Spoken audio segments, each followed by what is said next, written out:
Let me introduce to you Dr. Andrew Pope, one of our new research scientists here at Kansas State.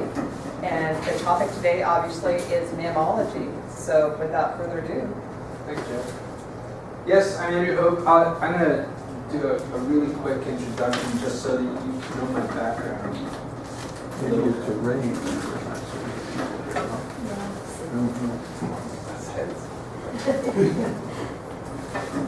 Yeah, so I'm now at K-State, working in the Division of Biology. My education history started in Scotland. I was at high school and did my undergraduate over there in Edinburgh and Glasgow, respectively. And they gave me an opportunity to take a year out, find somewhere to go to work for a year as 10% of my undergraduate degree. And I eventually, after looking all over, got called up by a guy in New Mexico saying, sure, come on over, we'll give you $100 a week and a free place to stay. So I did, and I never really looked back from there. I ended up doing my master's out at Eastern New Mexico University and then went back to do my PhD at the University of New Mexico. And I've kind of been involved with museums and mammal collections from start to finish ever since I came to work in the US. And this includes basically throwing me out in the field every summer for extended periods. And so over the last 18 years or so, I've had the privilege to be able to go to lots of places and work really extensively with these guys in the field setting, trying to better understand their natural history for myself. So hopefully I can be of some information to you today, but feel free to ask questions whenever, the more the better. I don't know how well or poorly I prepared for this time-wise, but what we're going to try and do today is go out and check some traps first. I set about 80 traps out there, and then I'll come back. I don't know if anybody's talked to you about the history of natural history in this country. So I like to think that mammalogists kind of, had a big part in all that. So I'm going to spend a little time going over that because I think it's fascinating. And then talk about natural history of mammals and then various methods and stuff for relating mammals to their environment. But I'm not going to waste too much time because there are traps on the ground. I have about 80 traps set. I picked up 40 of them already, so there's 40 still out there. So if anybody wants to try their hand at just picking up some traps, I have at least one animal. Generally speaking, the success ranges from maybe 1% to 10% being poor to really good. If you get over 10%, that's really good trap success. So anyway, we'll go out and check some traps. I did not get any mole or gopher traps in, but I'll show you a bunch of these different trap types later on. I think your last ones were right out there. Oh, okay.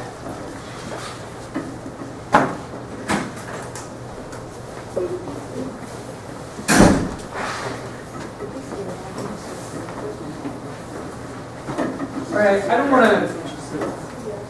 certainly don't want to bore you with history, but I do want to spend a little bit of time going over some of this stuff because I personally think it's fascinating to understand the roots of naturalists in this country or on this continent, and it's just amazing to pour through some of the history here, and I think it's important because again, in my biased estimation, mammalogists were the most hardcore naturalists back in the day, and kind of were in many ways the foundation of how we practice being a naturalist in this country. So mammalogy started out in the mid to late 1800s in North America, and this was really a discovery phase. This was not naturalists going out there. This was basically a lot of them were physicians of the U.S. Army Medical Corps, which were basically told, go west, collect a bunch of specimens, bring them back, let's find out what we have on this continent of ours, all right? So this was, nobody knew what was out there. This wasn't long after Lewis and Clark, making their way over at the first time. And so they basically described this diversity as taxonomous. This guy, E.W. Nelson, I can't remember his first name. he started out by being sent up to Alaska, and then they turned around and told him to go to Mexico after that. He went down there and he didn't return for 14 years. One field trip. So I talked about going out every year and going out for at least a month and feeling all chuffed about it, but 14 years. And a lot of specimens that he collected too. Then, right around the turn of the century, this discovery phase kind of transitioned into the natural history phase in the early kind of 1900s. And it's, instead of just going out and collecting things and naming them, it was beginning, now we know what we have, let's begin to relate them to their surroundings, okay? And this is the foundation of, what naturalists really do. So this is systematics, who they're related to, and ecology, how they relate themselves to their environments, okay? And a really big name in all of this is C. Hart Miriam, who in 1888 was hired on in the Division of Economic Ornithology and Mammalogy, which became the Bureau of the Biological Survey in 1905. Do you know what that was the precursor to? Anybody? U.S. Fish and Wildlife Service. Okay, in 1939 it transitioned over. So in the earliest days, this was how this all formed.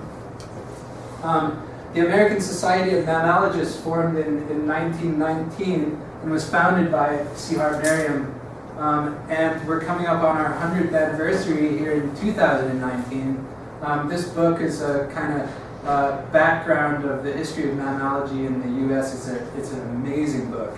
Part of where I got a lot of this information, basically just describing the history of all of this, plus then the history of the society. But the real key for Hart Miriam was that he basically said that the key to advancing our understanding of mammals is to obtain and study large series of uniformly paired specimens. And this concept is really key. It hasn't changed in its value through time.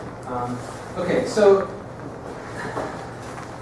if you look at this tray that I've got up here, why do we do this? Why do we collect these specimens? Anybody? Well, absolutely, and that's one of the biggest reasons. What are these? Just for starters, anybody know roughly what these are? Muskrat. That is a muskrat. Most of these are voles. Are they all voles? Well, yes, you can't see them all that closely. They are all voles. This is the largest vole in the world, muskrats. Okay, so even though it looks like a beaver, not that related, okay?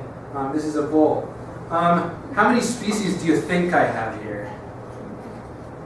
They all look the same. But there's differences. There's a number of species. I actually grouped them by species. That's one. This is another. This is all one species here, okay? And what it shows is that there's a lot of variability. But these were all collected in different places. So is that a lot of specimens for that species to collect? Really? No. I mean, for any given area, there's maybe only 1 or 2 specimens that we have available in this collection. In order to get a handle of variability within a population, we need really large samples of these things. This is a drop in the ocean. These things breed so prolifically. They're used to major population fluctuations. Those are all from right around here? Most of them are from Kansas, not all of them. This redback vole here, for instance, is from Canada somewhere, although it doesn't have a tag on it. The state of these specimens is not great, so as you're handling them, just be very careful at the end. But, so, Jesse Nippert, who taught you a couple weeks ago, right? He comes up to me one day and he says, hey Andrew, I caught a star-nosed mole in my backyard the other day. I was like, what did you do with it? He's like, well, I threw it over the fence. And I was like, well, I don't believe you. Because there hasn't ever been a record of a star-nosed mole for 2 states from north to the southeast of here in any direction. However, it's one of the most distinctive species that you can find. If you see a picture of these things, they've got these massive stars on their nose. So do I believe him or not? Because how could you mistake that? But how can he prove it? Because he didn't bring a specimen. So no, I don't believe him. There are moles here, but there's only one species of mole. But that's another reason why we collect these things, is because this is documentation that this species was collected wherever, I'll find one with the locality on it. This species was collected at this point in time, okay? So this is a documentation for that species occurring here. And then you look at time series through time. It's not enough to say, well, we've got this collection from the turn of the century. That's all we need to know. Because you go back and look, and it's changed through time, okay? So getting these kind of comprehensive time series is a really important part of understanding how our surroundings are changing through time. Anyway, this was all started way back then with this amazing foresight. So this is a really iconic photograph. It's the one on the cover of this book. This guy is Vernon Bailey. He wrote this book, and I'll get back to him in a little minute. That's Art Miriam there. Any of you recognize the name Miriam? Miriam Webster Dictionary. Surely it's not the same Miriam. I don't think it is. Jill? Oh yeah, Miriam's Guide to Mammals of the United States. Yeah, he wrote so many books. Ecologists might know him by this, right? He was the one who basically described the life zone concept, which is a real first stab at ecological associations and limitations for different communities. And it was formed by this man here in the U.S., in northern Arizona. And so these life zones, the concept is that as you move up in elevation, you transition from one habitat type to another at a given point if you move up in elevation. This transition also happens if you stay at the same elevation and you move north in latitude. Okay? So he basically showed that as you change in latitude or as you change in elevation, you have these differences in habitats and associated communities. And these zones are changing through time with climate. And so as it warms, all of these zones are moving up slope, okay? So what happens to the ones at the top? Gone eventually, right? To be replaced by something else if everything keeps shifting up slope. But also north to south because your north slope has colder and wetter conditions, generally speaking. So this was the mammalogist Art Miriam, right? So pretty influential. He based this life zones concept on the San Francisco Peaks in northern Arizona. I don't know if any of you have ever spent time there. I've been to the top of that one. It's just an amazing place. These are all big volcanoes, but you can see the change. You're down here in the Ponderosa Pine. You go up through this mixed conifer zone into Doug fir, and then into corkbark fir, and then up into Engelmann spruce, and finally you get up into the alpine tundra, basically, up on top. And the species change as you go up too, all right? So Joseph Grinnell, I'm getting through this history relatively quickly, but this guy was heavily influenced by Miriam. He went on to found the Museum of Vertebrate Zoology at Berkeley, all right? And he's responsible for the Grinnellian niche concept, right? Relating Miriam's life zones to the fact that environmental conditions tend to limit the distribution of the species, and so not just their habitat, but also the environment. And he also helped develop these methods. This is a standard field lab for mammalogists, where he'd go out into the field in the Sierra Nevada, most importantly, and just collect bunches of specimens and prep them right there. And we still do that today. So, I think this statement kind of sums up his foresight. In that, this is really natural history in a nutshell. Understanding the value of going out there and collecting specimens. And he said something else basically in terms of the museum, in that all of the specimens that we collect now, literally he said this, 100 years from now will be used by the students from future generations to look at changes that have occurred in the past century. And they just got finished doing all of his surveys, resurveying all of his surveys from 100 years ago, and found huge changes in the distribution of mammals in particular, based on this work. So a really fundamental figure there. And he helped to develop this standard format for field notes. I don't know how many of you keep a field journal when you're out there of all of your different observations, being a naturalist, but this is a fundamental part of it. This is what he was getting at in this slide, is that it's not just the specimens, but it's all of the other information that we talk about. The weather at a given time of a given day, at a given place, things like that. So really, as you're going through all this, this is the best way to kind of relate species to their environment. This is one of his field note pages from 1925, 1947, same format, on the same kind of paper. It's cotton rag paper.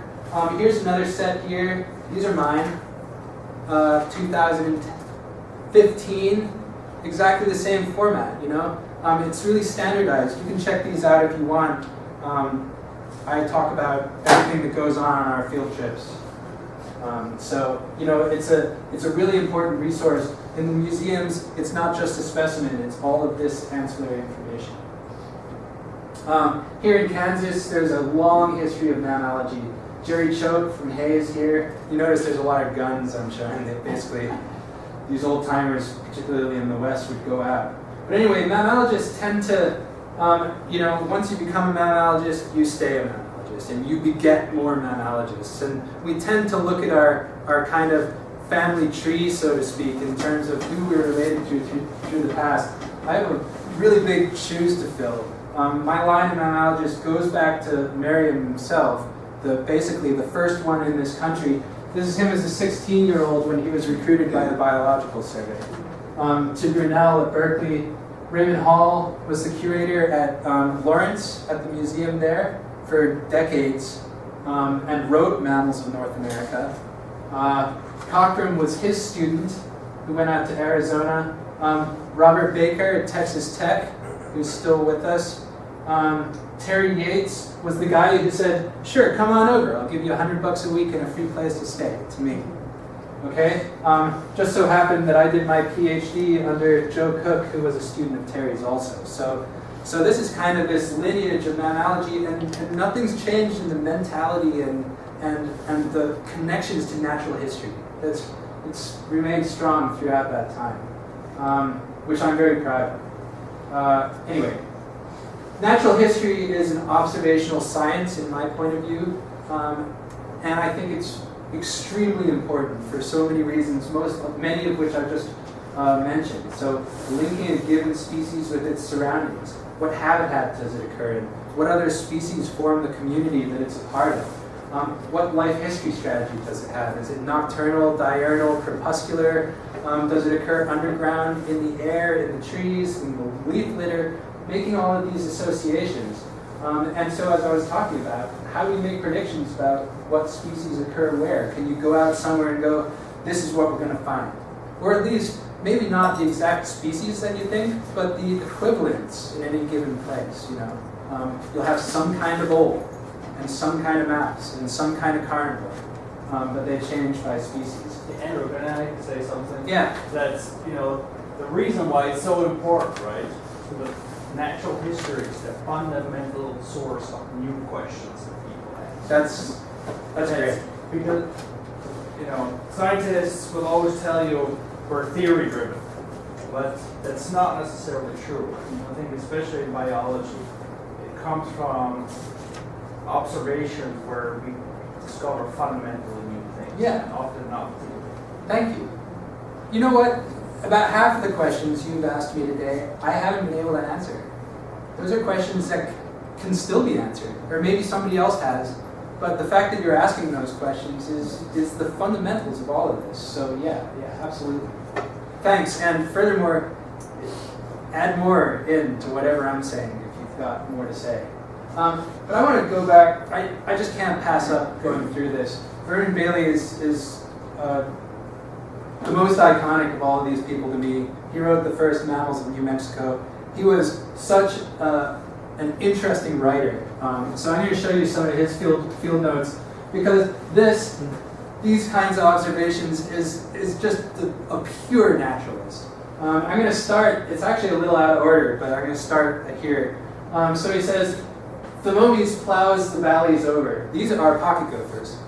And eats the farmer's crops. So does Hesperomys and the little Dipodops. Hesperomys is a a deer mouse. Dipodops are Dipodomys or grasshopper mice. Sorry, not kangaroo rats. Okay? Let's see, then says, the grasshopper of the plains is sweet to Anicomes, the grasshopper mouse. Among the bushes by the brook, you'll find the Avotomes, the red-backed vole. Okay, look at these associations. Red-backed voles like bushes, like riparian areas. Grasshopper mice on the plains eat grasshoppers. This is a poem, you know? It's amazing. Two kinds of Perignathus live in the sandy hollow. Then Colodus finds a shady place and makes nice paths to follow. This is a vole. All right, so these kinds of associations, this is back in 1890. Sorex, the shrews that I work with, is the least of all and loves the damp, dark soil, where juicy bugs and fat, blind worms repay his lonely toil. It's just amazing, you know? But there's all of the elements in there. This has every observation that you need to understand which species are where within an environment. Just at eve, coyotes howl and scare the black-tailed deer. If you could see these animals, you'd think the sight was queer. It's just amazing. Do you know where this is? Could you have a guess as to where that might be? Just based on those associations?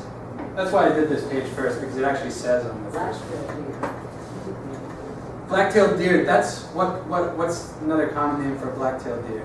Mule deer. Mule deer, do we get those here? West. Okay, so we're further west. Where else? Let's see. Perignathus, these are pocket mice that we find out in the semi-arid desert, sandy soil. So it's somewhere in the semi-arid desert in the west, but there's a brook somewhere. there's water and there's redback voles. Redback voles, now this is the most amazing thing about this text for me. They don't occur where he was anymore. They're not there. So this is the first page. He says, let's see if I can find it. The sun had left the mountaintops, the valley shrouded lay, and I was hunting Dipodops, kangaroo rats, just at the close of day. And seriously, I've done it. You go out in the evening, right at dusk, and they're out hopping around. You can run around and catch them. They're kind of docile, amazing creatures. It was on the wild Nevada plains. Okay, so a cool November eve, and the number of animals I saw you never would believe. That's kind of telling. Some were only common kinds and not the least bit rare. More which you count the cottontail and the black-tailed Texas hare. Okay, Tamius pictus, they don't even call this is a chipmunk. It's the least chipmunk. It's now called minimus. Frisks about and climbs the sagebrush, so habitat association. Climbs the sagebrush tall. His brother Lucurus, the antelope ground squirrel, never climbs, so never gets a fall. Just doesn't get better than that in my book. This is just amazing. These tracks are of a kangaroo rat. This is it jumping, moving fairly quickly. This is it foraging. You see the front feet between the back feet, tail drag, digging for a seed here, move on. I've seen this in the sand in the Southwest. This is exactly what it looks like. And he's showing everybody else what it looks like. So, yeah, I just had to show that up. Because that's natural history in its most barest form. So you never gave any measurements or like? They did, yeah. So this was before Miriam and Grinnell standardized the system. So this was in the 1890s, and the kind of system of rigorous data collecting came in about the 1900s, 1910s, 20s, to where it was, I don't know where the notes started getting like this. And so these are the kind of measurements. his specimen number is like 6,567 specimens. He's done full specimen preps for birds and mammals in 1925. That was only halfway through his. Where you've got the species name, the sex, the weight, then the standard measurements, total length, tail length, foot length, ear length, always the same. And so that was developed right after that really early poetic stuff. But Bailey was very precise about his data keeping, actually, once he started doing it. He wrote this book, Mammals in New Mexico. He wrote many other books. These guys were prolific writers. I wish I could write lots of books. But anyway, sorry, I'll get back to it. I want to just quickly go through some habitat associations. So this is Kansas, and I'm kind of starting in the east and working west. There's three main ones in my point of view. I know there's more, but there's the deciduous woodland in the east, there's the tall grass prairie here, and then there's a short grass steppe in the west. So I'm just going to go through those to look at the different associations. And these are the kinds of questions as naturalists we should always be asking. Association. What do we find in the trees? Not just squirrels, bats, other things climb up there. The pack rats will climb into the trees. This is a woodchuck. I actually found one in a tree in my backyard here in Kansas a little while back. Probably scared up there by the dogs or whatever, but the Virginia opossum also spends time in the trees. It's a marsupial. It's the only one in North America. It's got this prehensile tail, which it hangs upside down from, iconic. In the bushes, there's different species. So other species associated with bushes. This is the pine vole, which is a fairly rare species around here that occurs in bushes. Forest edge in the leaf litter under logs. There was a guy talking about bats in the department last week, and I spoke with him. And he was telling me that these guys, hoary bats, when they're tree roosters, they roost in pine trees predominantly. When the temperature gets to a low enough temperature during the daytime, over the winter say, they'll go to the ground, bury into the leaf litter, and hibernate down there for a while, right? And so this is a big thing, like in the early spring, if you get a big fire going through a woodland, they can't warm up their bodies fast enough to escape. So a lot of some of the fire control that goes on actually can, affect bats down in the leaf litter underground, which I just thought was amazing. A lot of the other bats will kind of nestle into the bark, the scales of the bark, or find little rock crevices and stuff. Forest edge is a big one. I don't know if you had this association, but the cottontails like to hang out on the edges of mowed lawns so they can dart into the woods as soon as they get a chance to. So these kinds of associations are important. Pocket gophers often will maintain these open areas that by basically eating the roots of trees that are trying to encroach. So pocket gophers are actually really good for maintaining open meadows within woodlands that these guys love. And so these guys, you might say, are relying on other species to maintain those open areas which they love. And so these kinds of connections. Daytime, nighttime. So we talked about a little bit about this. Crepuscular species like the rabbit can't see as well in the dark, so it's most active at dawn and dusk. Some of the bats are truly nocturnal, others much more crepuscular. Some things are diurnal, are active sometimes during the day, sometimes at night. Buffalo are active during the day, for instance. So making these associations near water. This is a jumping mouse, which you virtually never see. It's really, really cool species. You'll find them right down in the wettest grass, right next to streams and stuff like that. Moles are underground. If you see hills around here, they're either moles or pocket gophers. So these are the kinds of associations. This is the community you might see in a woodland.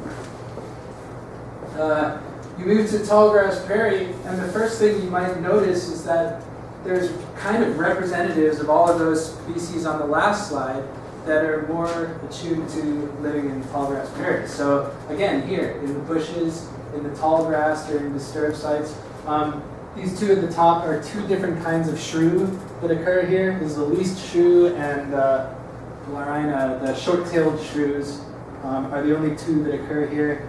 Pocket gophers, this is the plains pocket gopher. Cotton rat, that we caught one of those today, will basically climb up into these sunflowers that grow around and eat all the seeds like that. Paramiscus, the deer mouse, which we caught today. This is a pocket mouse, which is real common around here, and I've got some specimens of that. Foxes, muskrat, beaver also near the water. There's the eastern wood rat that we got. This is a bog lemming.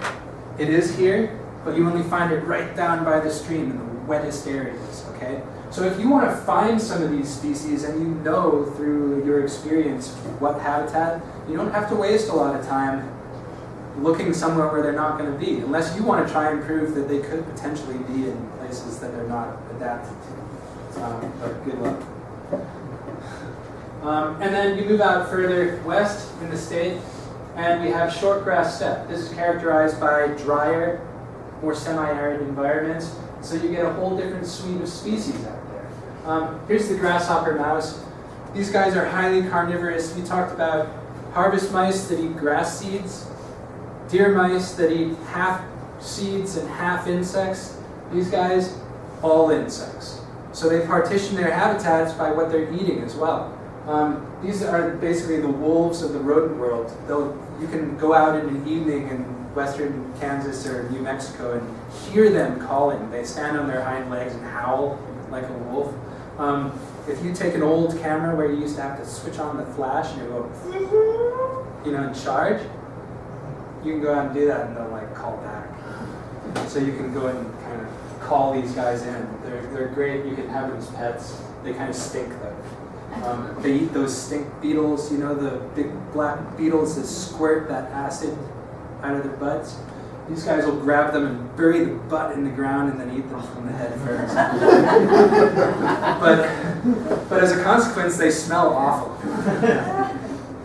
Different kind of fox out there, different kind of weasel. This is a long-tailed weasel. You get this here, but there's also the black-footed ferret in western Kansas, which is a species of concern. Prairie dogs. You may think, no way, porcupine out in the shortgrass steppe. It's one of the most adaptable generalist species on this entire continent. It occurs in northern Alaska. It occurs in southern Mexico. Every habitat. Yes? They live in the city limits of Amarillo and I probably Lubbock, I don't know, but I've seen them washed in Amarillo 10 times. Yeah, when I was doing my master's on the plains of the Llano Estacado out there, they were wandering along, not a tree in sight, but they'll be in the cottonwood canopy forest along the Rio Grande River, So it's just an amazing, amazing species. Coyotes, foxes. So what I'm trying to do here is to get you to think not just about species and what they particularly like, but also their associations with lots of other species in terms of mammals. And then try and tie that in then with all the other groups of things that you're talking about in this course. So the birds, the plants, the weather, the climate, that's a huge one. But I do want to talk a little bit about mammals at risk. You have your handout, right? You were all given a handout for mammals. I'm obviously not taking too much information out of that because you got it, so read it. But they did talk about mammals at risk. There's only 2, maybe 3 species listed in the state of Kansas. But there's way more than that that are potentially at risk at the moment. Neither of these are listed in the state. I think the black-footed ferret is federally listed, though. Mm-hmm. Yeah. So I would argue that black-tailed prairie dogs are also at risk in this state. Not many people like them very much, right? There's a lot of conflict with black-tailed prairie dogs and land management practices. I think they're cool species, but they might be at risk simply because of this. They live in this really fine balance naturally with their predator-prey relationships and with their habitat. But in order to support black-footed ferrets, you need an enormous colony of black-tailed prairie dogs. And so convincing people to get up to that capacity. But if you don't have these, then these are much more densely packed on the landscape. They eat virtually all of the vegetation. It's not good for them either, you know? So finding that balance is very difficult. Working with landowners is very difficult because everybody's got their own interests. And so, you know, there's no easy solution, and it's great to try and find one. And so, you know, understanding better why these relationships are important, and then educating others as to why that is, and trying to get us all to understand, you know, the benefits of having intact communities out there. How do the two relate? So, this species basically keeps the populations of this species in check in such a way. It doesn't keep them. Yeah, it eats it. Okay. It'll live in their burrows. So it relies on their burrows for a home. It relies on them for food.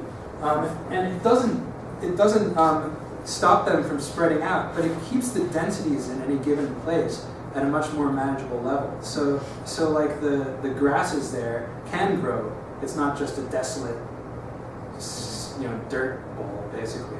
If you take these away, then the density of these in a given area gets much higher.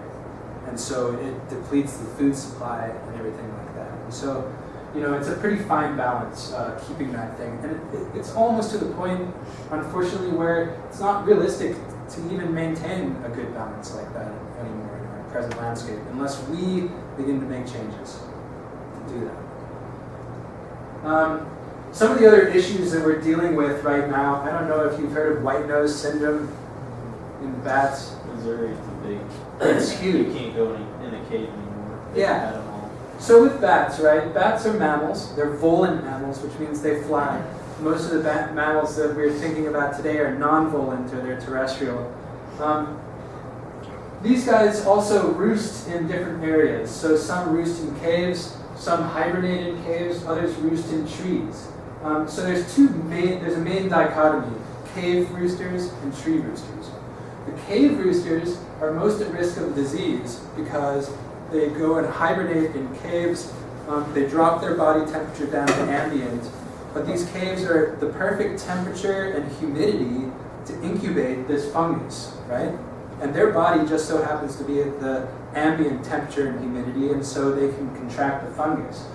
It doesn't necessarily, this is what it looks like, it doesn't necessarily always kill them, but what it'll do is it'll make them rise from their hibernation, and it takes a lot of energy to come out of hibernation. And so they come out of hibernation more often than they would naturally. Their energy depletion is complete, and then they die. And sometimes it'll basically kill them outright because it'll mess with their cardiopulmonary system or whatever. But it's a pretty big issue now. The cave hibernators in particular are more than decimated. They're dropping down to, I don't know what, you know, instead of 10,000, maybe 100 in a cave. You know, that kind of cut. It's just extraordinary. There's no good way about it, though, because the ones that aren't susceptible to that because they don't go to those conditions are these long-distance flyers who go out on the plains. And what they're finding is that, and I'm not dissing wind energy, I think it's a very responsible way to start looking forward and developing, in addition to other kinds of energy. But, you know, what they're finding is that these turbines collectively through the country can kill up to maybe, an estimate I've heard is about 600,000 bats a year. So that's significant. And it's only certain species. The species that tend to be tree roosters are the ones that they find most often underneath these wind turbines. Interestingly, do you know what a potential solution is, just for interest's sake, for the wind turbines? Sound. Well, that's what they think they may be attracted to, is potentially sound, some kind of reverberation or something. These turbines have a cut-in speed. They won't turn on unless the wind speed is at a certain level, which is, I think, 3.5 meters per second currently. And that's a speed which is a really low wind speed, right? So the bats will still go out and fly around in that kind of speed.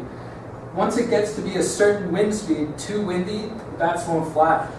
So if they were just to change their cut-in speed to a higher wind speed, and they've done experiments on this, and it cuts down on the bat mortality. Some estimates are up to 90%, just simply by that. How do you get the wind turbine company? I don't know if it's There's more private than or if it's some of them government. are. But how do you get them on board with slowing, being tolerant of that? Not easy, 100? but they're amenable to looking into this. Right. The issue is that they're wasting too much available time in collecting energy. But really, think about it. These guys are nocturnal, for starters, so you can run them all day long. They're only going to fly at low wind speeds, so you can run them at the best times to collect wind energy. You're really not actually cutting down on your energy production too much. Also, is there a height that the bats will upper limit to what they'll fly? Each bat is different, Yeah. and I don't know the specifics of that. I mean, I'm assuming that won't be easy, or it'll probably be more expensive. We could always put the turbines that higher.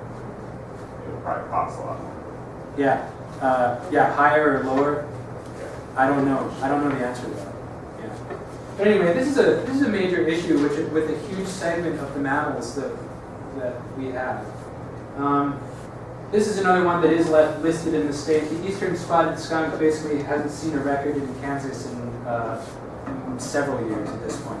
And they think the reason for this is actually clean farming. We're too good at using every inch of available land for nice, neat crop rows and stuff. These guys just like messy habitat, downed logs, kind of intermediate jumble. And so if you take that away, along with just general habitat fragmentation, and besides, they're relatively rare. This is one here. This is an eastern spotted skunk. That's an adult. They don't get any bigger than this.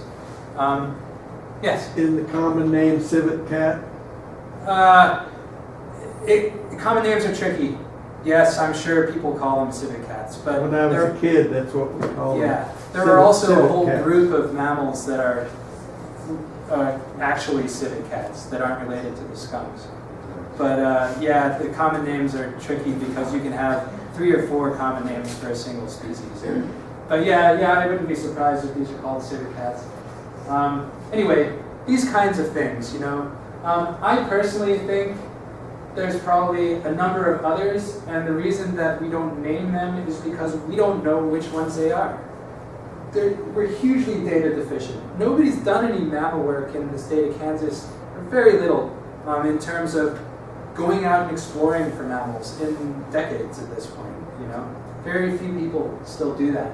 And every time they do, they find new records in new counties for these species. So things are changing. Or it may be that nobody ever looked there before, ever. So it's just a new locality for these guys. So I think it's important to go out and do this. The 2 solutions to this I can think are get better at being a naturalist and educate people, show people this information, get them excited about it. And second is science, of course, and that's where I come in. But these collections are hugely important for this kind of thing. This is the one that I worked in Albuquerque.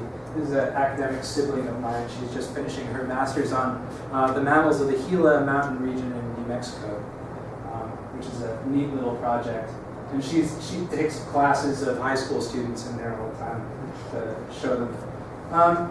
Okay, what time is it? It's 11:03, just Okay, after I'm 11. going to spend time looking at these things, so I'm going to brush through this. We've already talked about this anyway when we were out there. You don't normally see the mammals. What you see is their sign.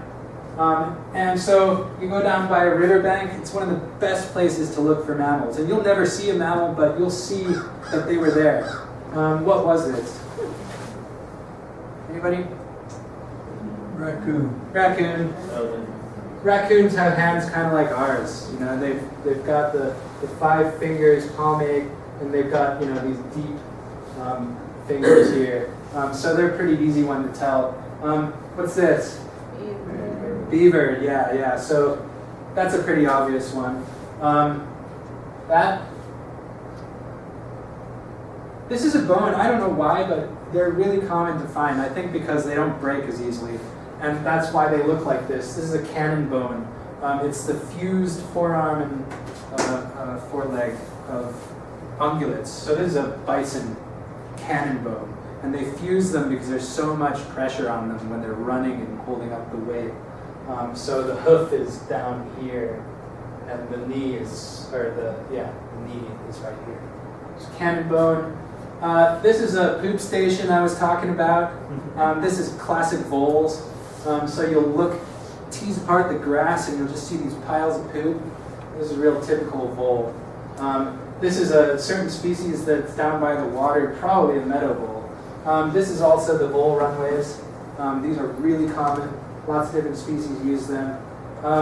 That's not obvious, but it's a wood rat mitten. So you saw one. All of the different species do that. Pocket gopher. Could be pocket gopher, could be moles.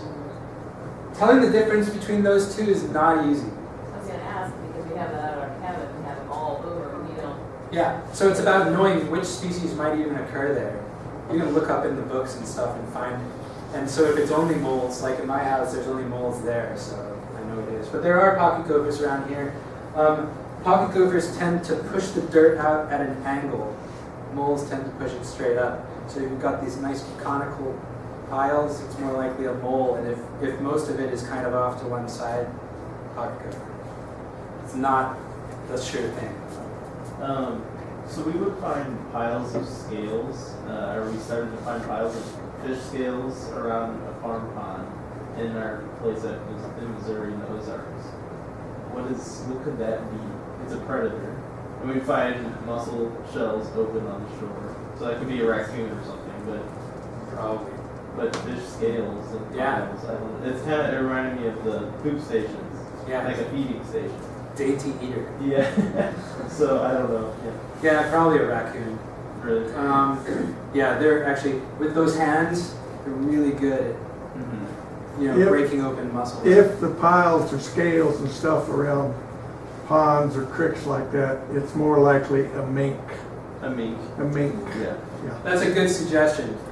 There are, river otter, not around here, but, further west in particular, river otter would do that. But mink, yeah, that's actually maybe even more likely. And mink don't just eat what's there. They go out and eat bird. They eat everything. Right. Yeah. But they like to stay along, and they love muskrats.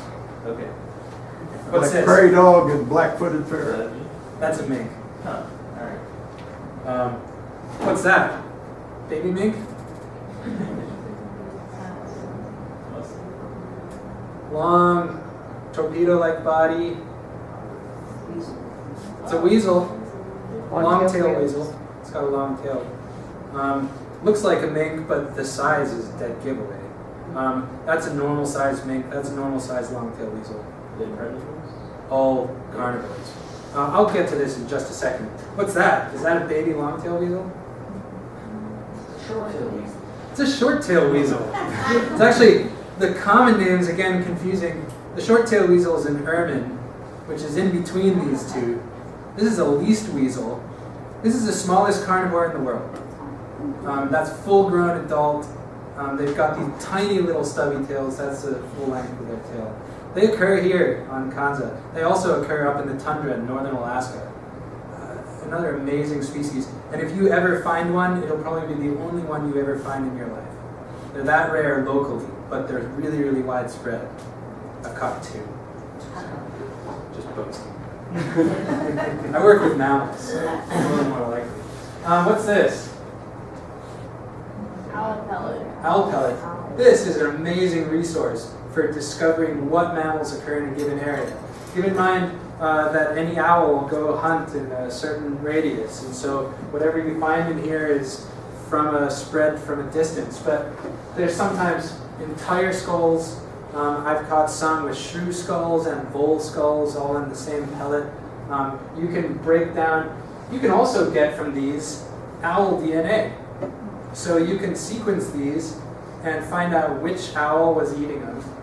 You can find potentially which rodents and shrews it was eating and all of these other things. Or you can just use the bones to identify. In grade school, we would get those, and you Yeah. dissect them and put the skeleton together if you could. Yeah, me too. I did that as a That was kid. awesome. What an exercise. Yeah. It's not a video game, but sure fun nonetheless. Yeah. So anyway, I want to really briefly go over this. I'm obviously pushing home a point here on preserving specimens and the usefulness of them. This is what they look like in a museum. You have your skins right next to your skeletons, which have all been cleaned off and numbered and everything like that. Associated with these, all of the organs came out. They were put in tubes. They were frozen and are stored in these freezers. Each box, 100 tubes. Each rack, 12 boxes. 1,200 tubes per box, about 20 cases, 20 racks per freezer at minus 80 degrees. There's 12 freezers in this room. Do the math. That's over 200,000 specimens. Frozen for genetic research and lots of other research. Research on disease, research on any kind of condition. I mean, you think about, if you have all of these materials, what kinds of far-reaching questions you can ask. We had somebody coming in who was a mechanical engineer wanting to take some long bones to look at stress strength, depending on orientation and stuff. And so we found some that didn't have any data, and he did his research. You know, you ask the question, you can probably answer it with these kinds of collections. Huge parasite collection associated with these things. We take out the organs and freeze them. We take out the guts. We go through them. We take out all the parasites and preserve them in ethanol. They can be used for morphology, for genetics, you name it. They get stored with the same exact number that's on the tube, that's on the vial, that's on the specimen tag. So all of this is relatable. All of this information is there. We do classes for naturalists in these museums all the time. They want to come in and ask their own set of questions, you know. So it doesn't matter who you are. You don't need to be an academic to be able to make use of these stores of information. A couple pictures of my field trip last year. This is my field crew. So we go out and set a bunch of different traps. While we're looking at skulls and stuff, I'll bring out some different trap types. We take our specimens here. I'm taking all the pictures, so I'm not even in these. For each specimen, he takes them out, he identifies them, he sexes them, weighs them, measures them in the standard format, writes all that information down. He looks on the outside for ectoparasites, fleas, ticks, lice, mites, collects those in a vial. Lots of ticks carry lots of diseases, right? So this is for that kind of research. He then puts a tag on the animal, gives it over to the next person, they cut it over, cut it open, remove the tissues, they go into tubes, which go into a liquid nitrogen tank that we have out in the field with us, freeze it to a minus 120 straight away. Stays fresh the whole time, okay? And then he puts the carcass aside for later, puts the gut in a petri dish and passes it on to the next person, who then takes the gut, cuts it open, removes all the parasites, and then he passes the rest on to me, and I take the skin off and prepare that. Okay? So it's a manufacture line. We do all this when we're out in the field. We don't take the specimens back. By the time they get back here, they're ready to go into the museum. We spend most of our days sitting in a prep tent, going through rodent guts, basically. How many specimens can you do a day? We've done 120 a day, and that takes from 8 a.m. until 2 a.m. Yeah. 50 is a really busy day. Yeah. So you got to start prioritizing, right? If you get 50, 60 individuals, by the time you get to number 60, it's been sitting around rotting for several hours. And so we have a vat of ethanol. We triage the specimens. You can store it in whole specimens. You cut open their belly so that ethanol can get in. They'll be perfectly preserved. The Russians never used formalin to preserve their specimens. They always used ethanol. 150-year-old specimens still get good DNA out of an ethanol. So ethanol is a really, really good preservative. So if we get too many animals, we'll select a certain number of them, go into ethanol so that they stay fresh, and then do the rest. So Have you ever like just took blood samples and?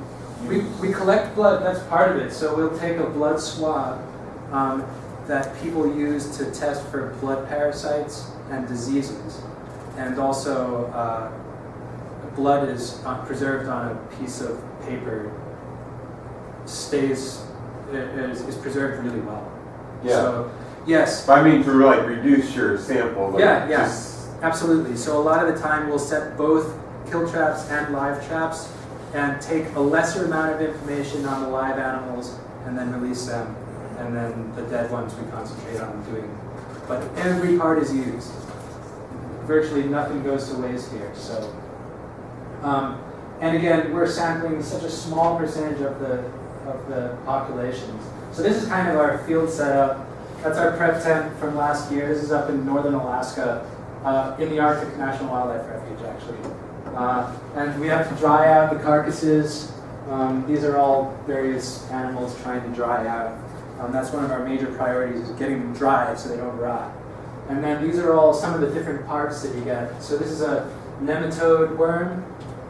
This is actually found in a shrew. Everybody thinks that shrews taste nasty and nothing eats them, but this has another host, a required host, which is the one in between these two, ermine, right? So ermine, in order for this parasite to live, it has to occupy both shrew and ermine, which basically shows that the ermines are eating the shrews. And so it kind of overturned this whole thing. And so this is some of the information, ancillary information you can get from looking at the different stuff inside these.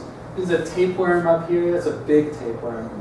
The tapeworms, that's all one worm, by the way. That's just different segments. They can be long. But the ones in shrews, these are shrews. Ones in shrews you can't even see unless you have a microscope. Anyway, the point of this is that there's communities within communities.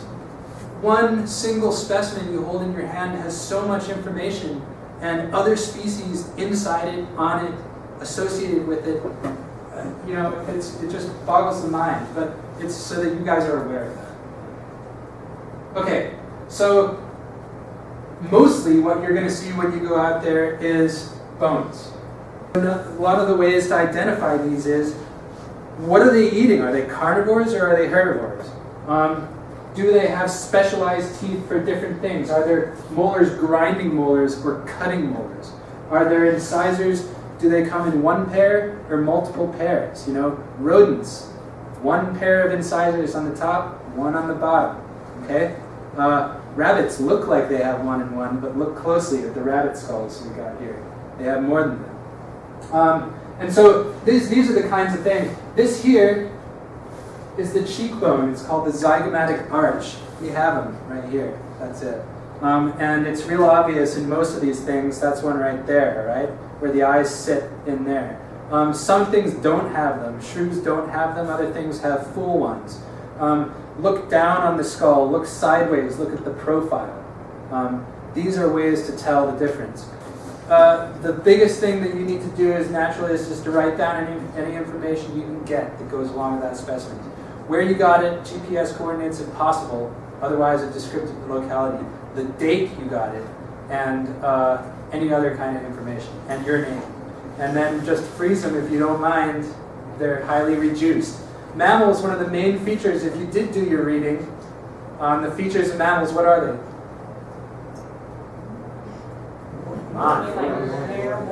Mammals.